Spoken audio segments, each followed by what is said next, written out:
Roxy, you dedicated this fight to the tsunami victims and survivors in 2011. What did it mean to you to get this win tonight and to be able to dedicate it to them? I was actually not looking forward to fighting today because it was such a big, horrible day back then. That was in Japan when the tsunami struck, and I got trapped in the office and I had to evacuate, and it really sucked.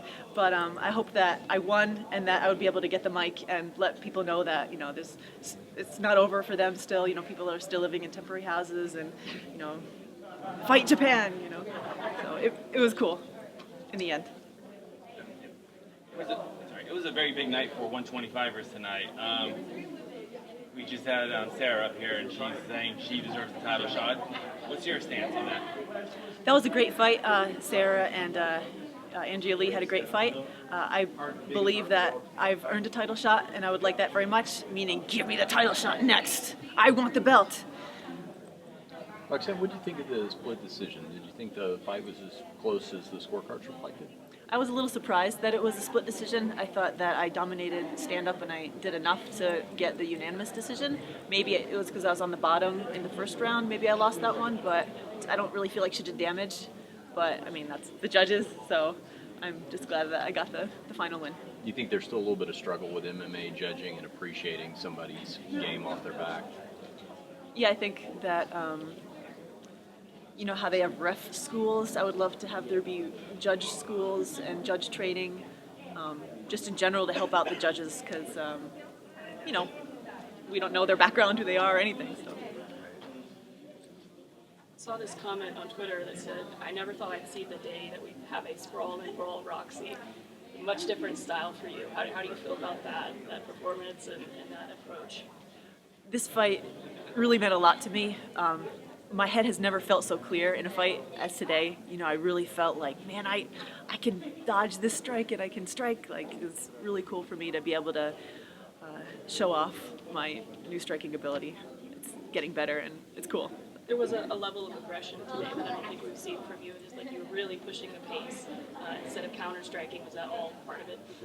Yeah, my coach John Wood really prepared me well for this fight. We watched tape and he taught me how to cut off the cage and really keep her against the cage and, be patient and go in hard and come out and in and out. And I was very well prepared for this fight. And she was really tough. She was actually physically stronger than me. I didn't expect that. So I was trying to grapple with her and then I was getting tired. I was like, man, I should strike. Okay. You were able to bloody her during the fight as well. What was your thoughts on that? Because I don't think it's very often that you do able to get a fighter to bleed. It's funny you say that. I think this is the first fight where I actually made my opponent bleed a lot, and I was a little excited about that, despite myself. Is that something you're going to be looking for again? Oh, I don't really like inflicting pain. I'd prefer the submission. So once is good, but we'll see. So what's next for you, Roxy? I would like that title shot. And I'm excited that Jennifer Maia won because I've kind of had it with fighting Porto. I mean, she's great, but I fought her twice. I don't really, that's good, Is there any injuries after the fight, or do you feel good? My knuckle's a little swollen, and I'm kind of excited because that means I hit her hard. But new for me. It's always good. I'm happy. Are you going to take time off, or are you going to get right back into syndicate? I always take a week off just because I get hit in the head in a fight, and then back into training because I love training. What did it mean to you to be able to be here for camp and to be local and to be able to go to the gym and be able to work out here? There's pluses and minuses to fighting at home. A plus being that I can not be nervous because I can sit home and watch anime and relax. And the negative would be my mom gives me the worried eyes, like, "Are you okay? Do you need anything?" I'm like, "Mom, okay," because I live with my mom. But it's okay. I like fighting in Vegas. I had a lot of friends and teammates come. That was cool. Is the transition complete between Japan MMA Roxy and now TKO and bloody John Wood Syndicate MMA Roxy? Is it complete now? Is that transition? I love that. That's so funny. I think that the transition is complete between my plateauing in Japan and now coming to America and training at Syndicate.